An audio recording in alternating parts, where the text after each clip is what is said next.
Welcome to CodeStart Python, the channel that turns total beginners into confident coders.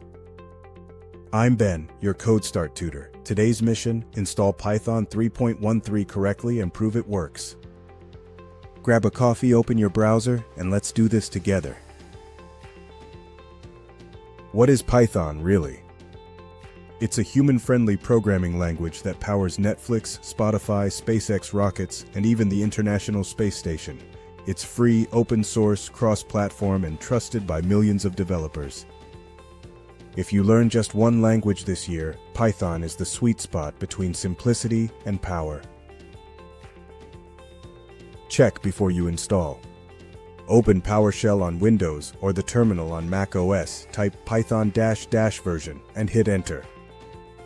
If your screen flashes a command not found or similar error, that means we're starting from scratch. Perfect. Head to python.org. The site detects your OS automatically. Click the large yellow button labeled Download Python 3 13.5. Make sure the version number starts with 3, not 2. Python 2 stopped receiving security updates in 2020. When the installer launches, pause for a second. Tick Add Python to Path. This single checkbox saves hours of headaches because it tells your OS where the Python executable lives. Without it, the terminal won't recognize the Python command. If the installer fails to install Python, you may need to head to your Downloads folder, right-click on the Python version you downloaded, and click Run as administrator. Click Install Now. Windows users, you'll see a green progress bar for about 60 seconds. macOS users, drag the Python icon into Applications. Linux fans usually grab it via apt or brew, but today we'll stick to Windows and macOS. Verify the install. Reopen your terminal and type Python -- version and hit Enter. You should now see something like Python 3.13.5. If you don't, close the terminal completely and open a fresh one. Path changes only apply to new sessions.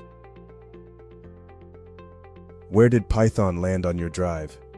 Windows, C, Users, U, App Data, Local Programs, Python, Python 313.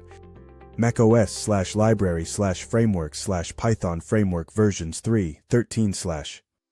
You rarely need these folders, but knowing the path helps when you set up virtual environments later. Time for your first line of code. Still in the terminal, run Python -c print install success. That one-liner tells Python to execute the print function directly from the command line.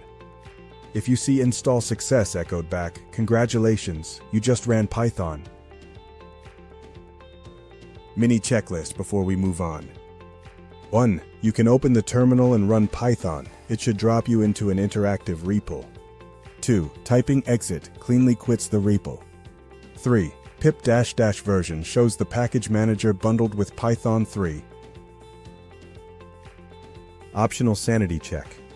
Type pip list -- format equals columns. You'll see that Python ships with the package pip and the version.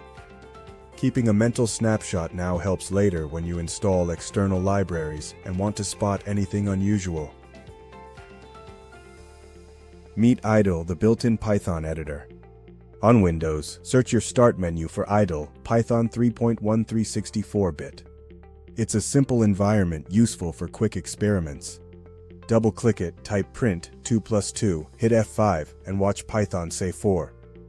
We'll move to VS Code for serious projects, but it's nice to know IDLE exists. Homework before next class. Open the terminal daily for a week and run Python just to get comfortable.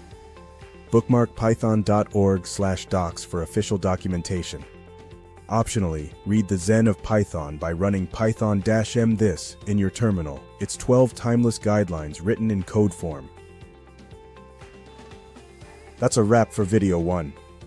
You installed Python, tested the interpreter, and previewed pip. In video 2, we'll install Visual Studio Code, the pro-level editor we'll use all course long. Make sure to subscribe so you don't miss it. See you in the next lesson.